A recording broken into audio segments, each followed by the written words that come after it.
Hello, my name is Antonio. In the following video, I will show a very simple example of how to put a machine learning model inside a Docker container and then how to deploy it as a web application using Heroku. So we will start by creating the machine learning model. That is the first step. So I will import some libraries, for example, k-nearest neighbors in order to build the machine learning model.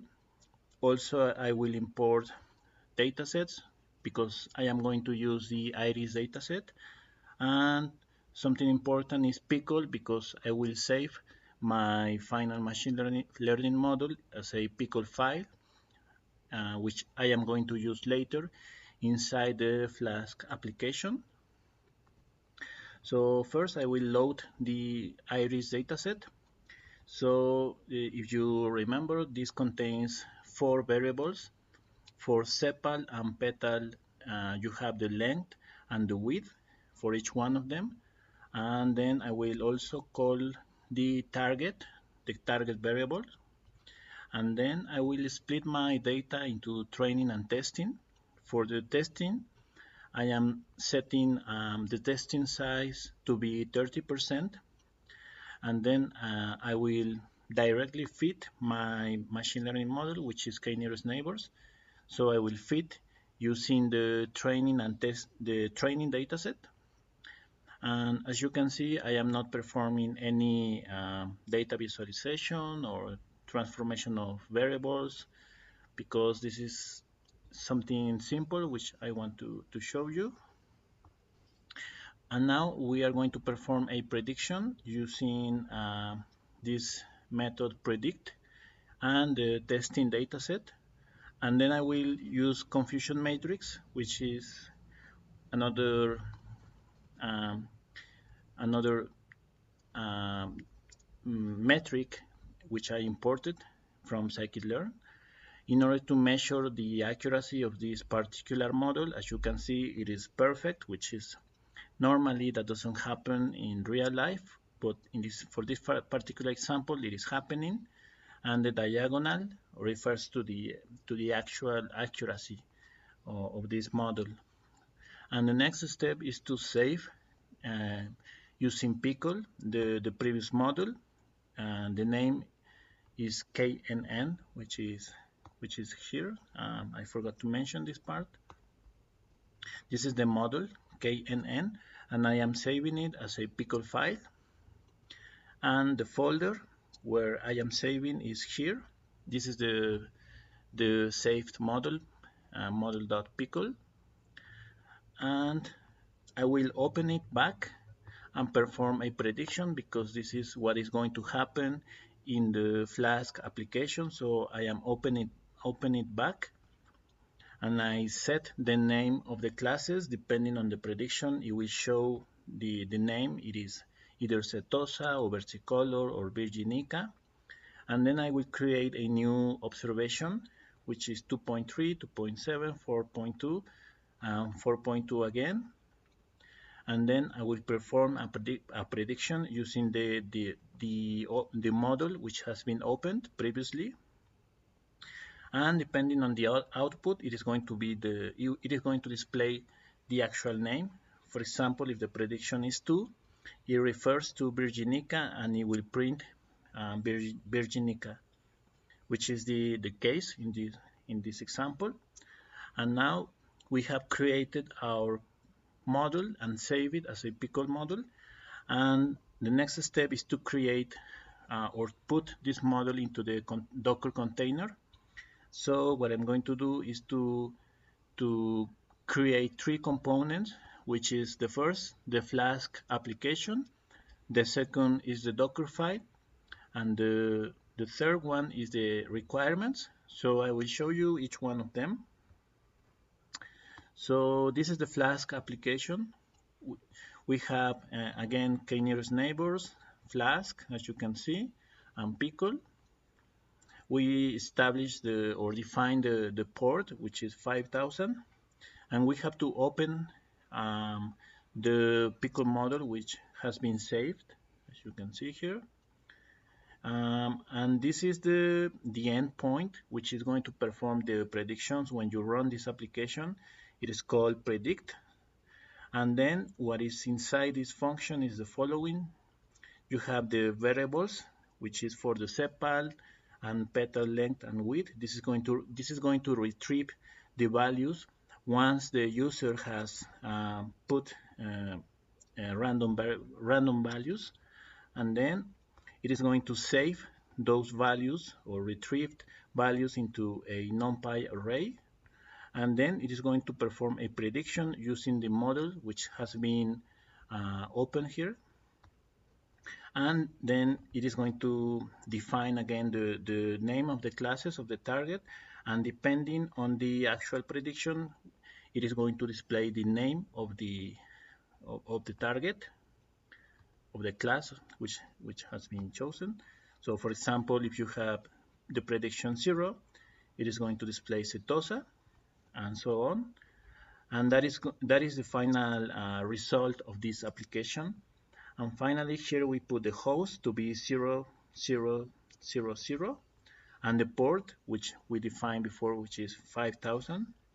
And this is the Flask application. Now for the Docker file, we have this image, which is Python 353, and then we are copying all the files which are contained in the folder, which is this Python Docker Heroku, and we are setting also the working directory, and we are going to run this command, which is pip install, and we are going to install the requirements or the libraries which we are going to need, and then this is how we are going to start our program, by doing the Python part and then running the application, which is the previous one, this one, and the last file is requirements, and here we specify all the libraries that we need. For example, NumPy, SciPy, Flask, and scikit-learn. Maybe you notice that we don't have pickle here, and that is because this image already contains the library pickle, so which is a little advantage. And once we have done or constructed these 3 files, I will show you the commands that we have to run using the command line. I am using Windows, but it should be somehow similar using Linux, for example. So first you have to go to the folder. In my case, it's Documents, Python Docker Heroku, which is again this one. And you have to run this command, docker build -t Flask Heroku. That is the name that I decided to use this name, and then latest, and finally a dot at the end. And then this is to build the container, and it is going to, in my case, it takes around 15 minutes, and that is depending on your internet connection. And this, once we have built our container, if you want to run it and to check how it is working, you have to run docker run -d, which is detached, so that it is going to run behind, -p to define the port, and 5000 is the port corresponding to my local machine, and the other 5000 refers to the port from the container. And then the name, which I defined before, Flask Heroku, and so I can go to localhost. Now it is running. I will show you here the images. Okay, I'm not sure why it is not showing, but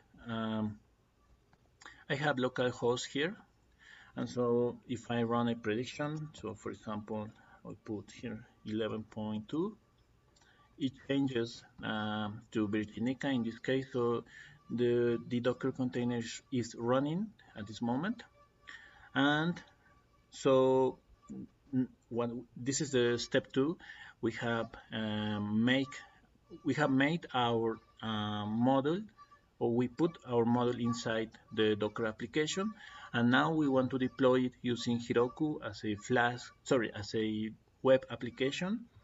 So I will open another command line and I will show you the commands. So the first one is Heroku login, and then it will redirect you to the following to the following link. You press login and you put your information, and then you will see this logged in message.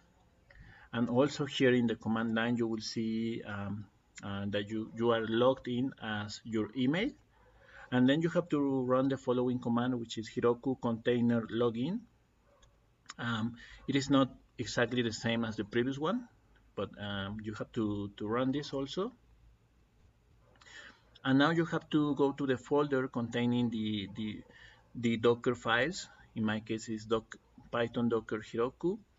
And then you have to run this command Heroku create, and it will create the application using the following name. In my case, the name, if you don't specify the name, Heroku will choose the name for you. In my case, it is this one, secure atoll, and this number.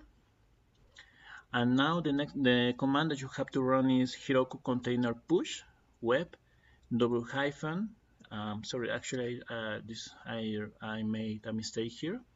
It is double hyphen app and the name, which is secure atoll in my case, and it is going to start pushing the web application, and this is going to take around 10 minutes in my case. And the next command that I will run is the following. So let me show you. It is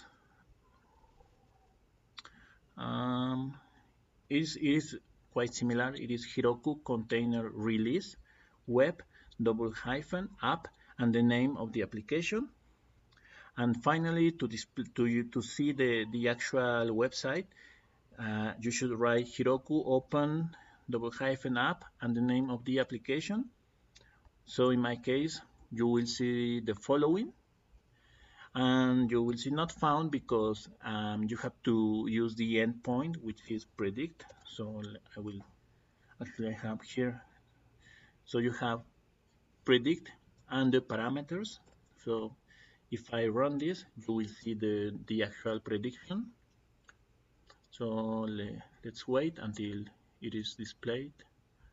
I'm not sure why it is. Have to wait a little bit, or maybe change the parameters. No, it shouldn't be.